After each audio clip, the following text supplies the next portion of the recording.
काल में 2 गज की दूरी को मेंटेन करना अपने आप में सबसे बड़ी चुनौती है और फिर पोलिंग बूथ पर लगातार मतदाताओं का पहुंचना और फिर मतदान करना, ये प्रक्रियाएं हैं जो चुनाव आयोग अब धीरे धीरे संपन्न करता हुआ नजर आएगा भी। चलिए और ज्यादा खबरों के लिए रुख करते हैं न्यूज रूम का, जहां पर मौजूद है हमारे सहयोगी पुनीत। Over to you.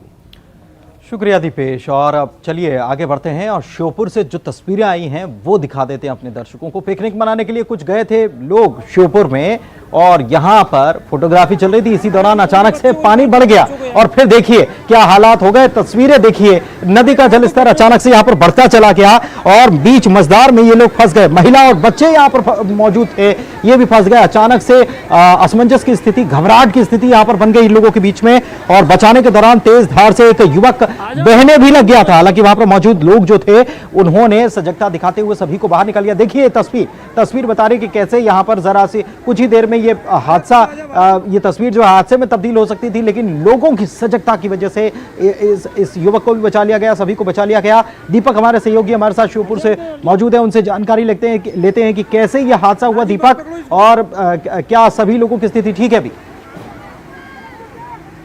हुआ है यहाँ पर हर साल इस तरीके की घटनाएं देखने को मिलती हैं। पिछले बार भी यहाँ पर 3 से 4 बार रेस्क्यू ऑपरेशन चलाया गया था, लेकिन प्रशासन हर बार लापरवाही बरतता है। इसी का नजारा यहाँ पर देखने को फिर से मिला है, क्योंकि जो पिकनिक स्पॉट है वहाँ पहले से कोई इंतजाम प्रशासन द्वारा नहीं किए गए हैं और लोग लापरवाही पूर्वक नदी के अंदर जाके सेल्फी फोटो खींचने लग जाते हैं।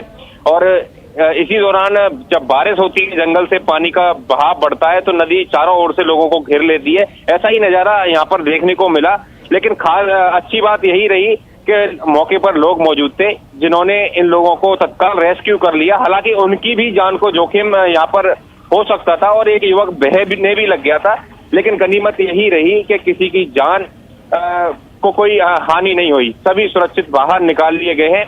और इस तरीके की घटनाएं फिर से ना हो, इसके लिए प्रशासन को कड़े कदम उठाए जाने चाहिए। लेकिन बिल्कुल दीपक, सबसे बड़ी बात तो यही है, सबसे बड़ी बात यही है कि ऐसे क्षेत्र जहां पर जो पहाड़ी नदियां हैं वो कभी भी उनका कोई अंदाजा नहीं लगा सकता कि कब पहाड़ी नदी अपना रूप बदल कर आ जाए, और ऐसे क्षेत्रों में तो चौकसी बरतनी बहुत जरूरी है। इसके पहले भी, पिछले साल भी, जैसे कि आप बता रहे हैं, ये मोर डुंगरी नदी जो है ये कई बार यहाँ पर ऐसे दुर्घटनाएं हो चुकी हैं, या कह सकते हैं कि लोग फंस चुके हैं। लेकिन इसके बावजूद क्या प्रशासन ऐसी जगहों पर कोई निगरानी नहीं रखता, या ऐसे बंदोबस्त किए जाने चाहिए कि वहां पर अगर लोग फंस जाएं तो कम से कम वो वक्त पर बचकर निकल सकें?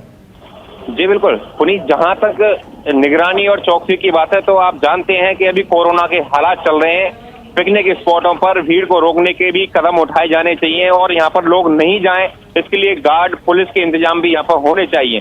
खास बात यह है कि ये नदी है और जो घटना है वो कलेक्ट्रेट से महज आधा किलोमीटर की दूरी पर है, फिर भी इस तरीके के इंतजाम यहाँ पे नहीं है, जिससे यहाँ अनहोनी घटनाएं होने की संभावनाएं बनी रहती हैं। जी शुक्रिया दीपक आपका इस तमाम जानकारी के लिए। तो मझधार में कई लोग फंस गए।